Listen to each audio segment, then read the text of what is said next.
ここにてめえのもんなんて。 Halo kalian semua, kembali lagi di Kisah Kilat.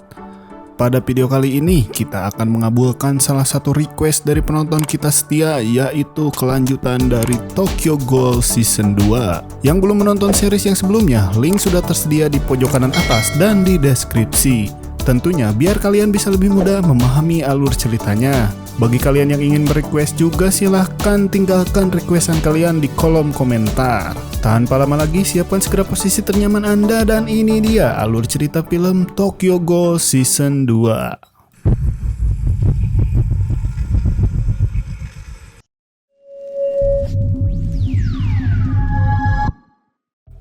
Film kali ini diawali dengan memperlihatkan gadis yang bernama Margaret yang sedang berada di perjalanan menuju rumahnya. Singkat cerita, Margaret akhirnya sampai di rumahnya dan disambut oleh lelaki bertopeng yang sudah berada di dalam rumahnya terlebih dahulu. Margaret pun pastinya terkejut melihat sosok ghoul yang berada di dalam rumahnya. Ia benar-benar tidak bisa melakukan apapun untuk melawan.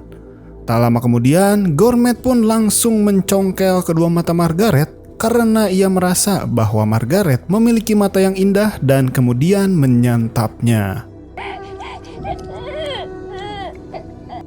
Setelah itu, si Ghoul langsung membuang tubuh Margaret keluar jendela dan menewaskan Margaret. Karena kejadian kematian Margaret, si CG sebagai agen pembasmi Ghoul akhirnya memfokuskan patroli di distrik 20 dan akan membasmi ghoul yang berada di sana. Cerita pun kini beralih menampilkan Kaneki yang berlatih bersama Touka. Di sana terlihat bahwa Kaneki masih belum mampu menandingi kekuatan dan kemampuan Touka.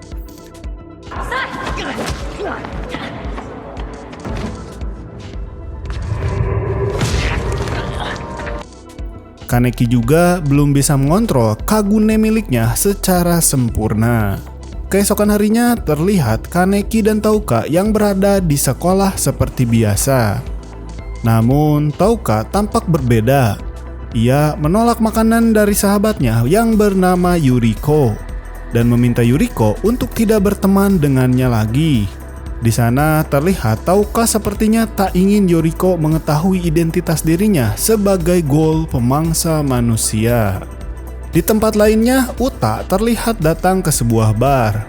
Dan Uta adalah seorang pembuat topeng yang juga membuat topeng untuk Kaneki.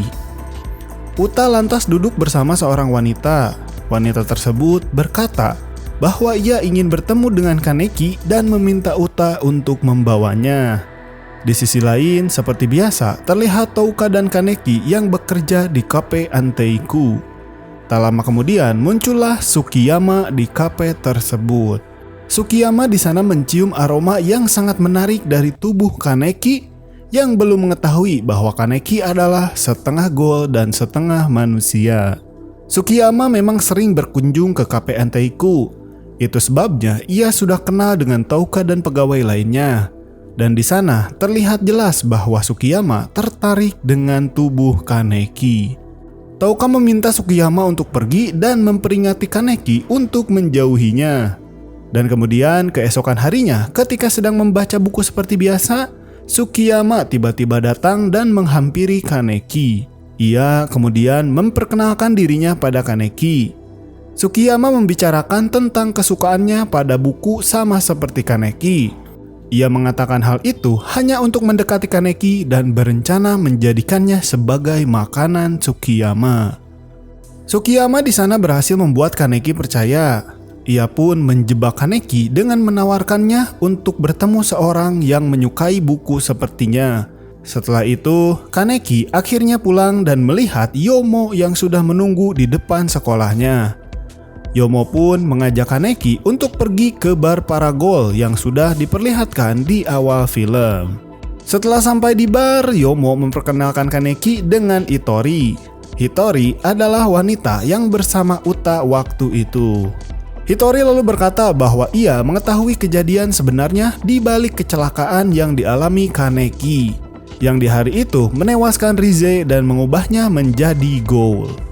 Hitori lalu berkata bahwa ia akan mengatakan tentang hal tersebut dengan syarat Kaneki mau mencari restoran Gold untuknya.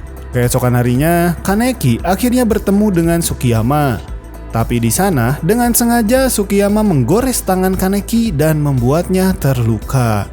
Sukiyama kemudian memberikan sapu tangan miliknya agar ia bisa merasakan darah Kaneki meski hanya sedikit. Sukiyama lalu pergi dan mencium bau darah Kaneki.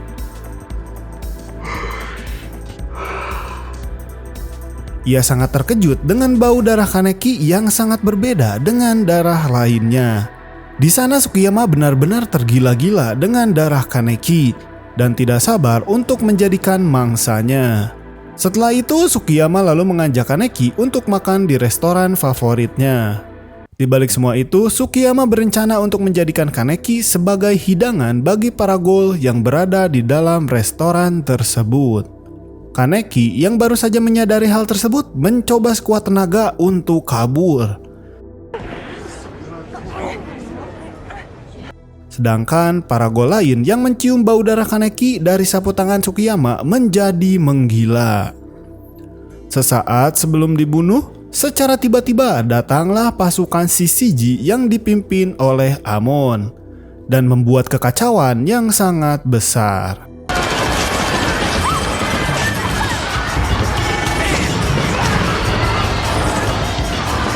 Para Ghoul yang berada di dalam restoran itu dibantai habis-habisan.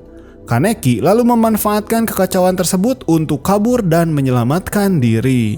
Keesokan harinya, Kaneki terbangun di kafe Anteiku dan berbicara dengan Yoshimura dan Touka. Kaneki lalu menceritakan kejadian yang menimpanya kemarin malam. Yoshimura kemudian memberikan wejangan kepadanya agar ia tidak ceroboh lagi dan tidak mudah mempercayai orang lain. Setelah hal tersebut, Touka lalu melanjutkan pekerjaannya di kafe seperti biasanya. Namun, tiba-tiba Yuriko datang dan menghampirinya. Yuriko di sana merasa khawatir dengan keadaan Touka yang tidak datang ke sekolah. Yuriko pun datang dan membawa makanan untuk Touka.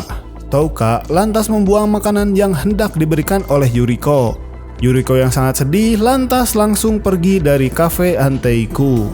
Di tempat lainnya, Kaneki pergi dari kafe dan berjalan-jalan sebentar. Ia pun tak sengaja melihat Nishiki yang sedang dihajar oleh 3 orang. Melihat hal tersebut, ia merasa tak tega dan mencoba membantu Nishiki dengan pelajaran yang ia dapatkan dari Touka.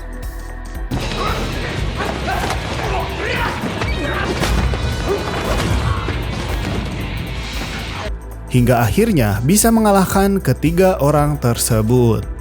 Kaneki lalu membawa pulang Nishiki. Dan di rumahnya terdapat kekasih Nishiki yang bernama Kimi Nichino. Meskipun Nishiki adalah Ghoul, namun kekasihnya kini adalah seorang manusia. Hal tersebut membuat Kaneki kaget dan Kimi pun menjelaskan hal yang dirasakannya. Kaneki lalu menawarkan bantuan untuk Nishiki yang sangat membutuhkan daging manusia. Kaneki lantas pergi ke kafe Anteiku dan hendak mengambil beberapa potong daging. Namun di sana ia dipergoki oleh Touka. Namun setelah itu Touka dan Kaneki pun menerima surat-surat yang ternyata ditulis oleh Sukiyama. Sukiyama menulis bahwa ia telah menculik Kimi dan hendak menjadikannya makanan. Ia di sana bertujuan untuk memancing Kaneki untuk datang dan menyelamatkan Kimi. Kaneki lantas langsung bergegas untuk pergi, namun Touka langsung mencegahnya karena itu hanya akan membahayakan nyawa Kaneki. Tak lama kemudian, Nishiki datang ke kafe Anteiku dan berkata bahwa Kimi belum pulang. Kaneki lalu memberitahu tentang Kimi yang sekarang sedang disandra oleh Sukiyama. Nishiki yang melihat surat tersebut menjadi sangat marah. Ia pun akhirnya ikut dengan Kaneki untuk pergi menyelamatkan kekasihnya. Sesampainya di tempat, mereka melihat Kimi yang sudah dibaringkan di atas meja dengan keadaan pingsan. Melihat hal tersebut, Nishiki sangat marah dan langsung melawan Sukiyama. Namun ternyata ia masih lemah dan tidak cukup kuat untuk melawan Sukiyama. Kaneki pun di sana ikut bertarung dan melawan Sukiyama. Sama halnya dengan Nishiki, Kaneki juga ternyata masih belum mampu melawannya. Alhasil, ia dihajar habis-habisan oleh Sukiyama. Namun Touka datang di waktu yang tepat. Ia langsung melancarkan serangan pada Sukiyama.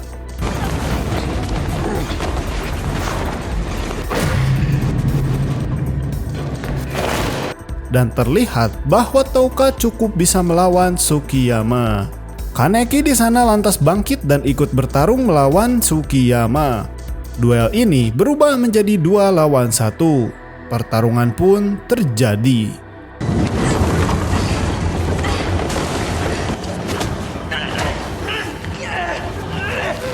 Sukiyama lantas mampu melawan dan mengalahkan Kaneki dan Touka. Ia mematahkan tangan dan kaki Kaneki dan menusuk perut Kaneki dengan tangannya sendiri. Selain Kaneki, Touka juga terluka parah akibat Sukiyama. Perut Touka ditusuk oleh Kagune milik Sukiyama dan membuatnya terkapar. Kaneki lalu didudukan di depan tubuh Kimi oleh Sukiyama. Kaneki kemudian diajak untuk menyantap tubuh Kimi bersama-sama. Namun di sana Nishiki tidak menyerah dan ia terus berusaha untuk menyelamatkan Kimi, namun itu sia-sia saja. Karena hal tersebut, Nishiki kembali disiksa dan ditusuk berkali-kali oleh Sukiyama. Di sisi lain, karena kelengahan Sukiyama, Kaneki berhasil mendekati Touka dan berhasil memberikan sedikit tubuhnya untuk Touka karena ingin Touka pulih dari lukanya. Setelah menggigit tubuh Kaneki, Touka lantas langsung berubah dan menjadi lebih kuat.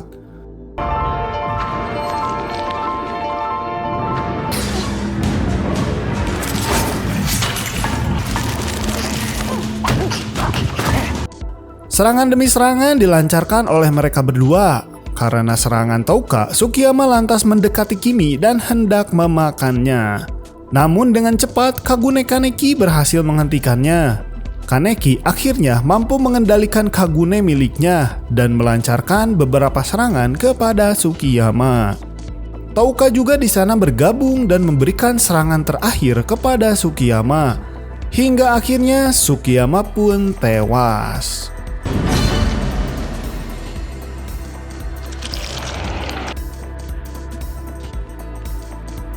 Setelah hal itu, Touka hendak membunuh Kimi yang sudah mengetahui identitas mereka. Tidak lama, Kimi pun terbangun dan melihat Kagune milik Touka. Namun di sana Kimi langsung memuji Touka dan mengatakan bahwa Kagune yang dimilikinya sangatlah indah. Hal itu membuat Touka mengurungkan niatnya untuk membunuh Kimi dan akhirnya Touka pun pergi. Setelah kejadian itu, Nishiki akhirnya bekerja di kafe Anteiku bersama dengan Kaneki agar ia bisa mengontrol Kagune miliknya dengan baik. Kehidupan mereka akhirnya kembali seperti semula. Film ini lalu diakhiri dengan tokoh yang datang dan menghampiri Touka. Dan akhirnya di sana Touka berbaikan dengan Yoriko dan tertawa bersama-sama. Touka sadar bahwa ternyata manusia dan ghoul bisa hidup berdampingan dengan baik dan film pun berakhir. Tamat. Begitulah alur cerita film Tokyo Ghoul Season 2. Bagaimana menurut kalian? Silahkan tulis di kolom komentar. Jangan lupa tetap dukung Kisah Kilat dengan cara like, comment, share, and subscribe-nya. Akhir kata, selamat pagi, siang, sore, malam, dan sampai jumpa.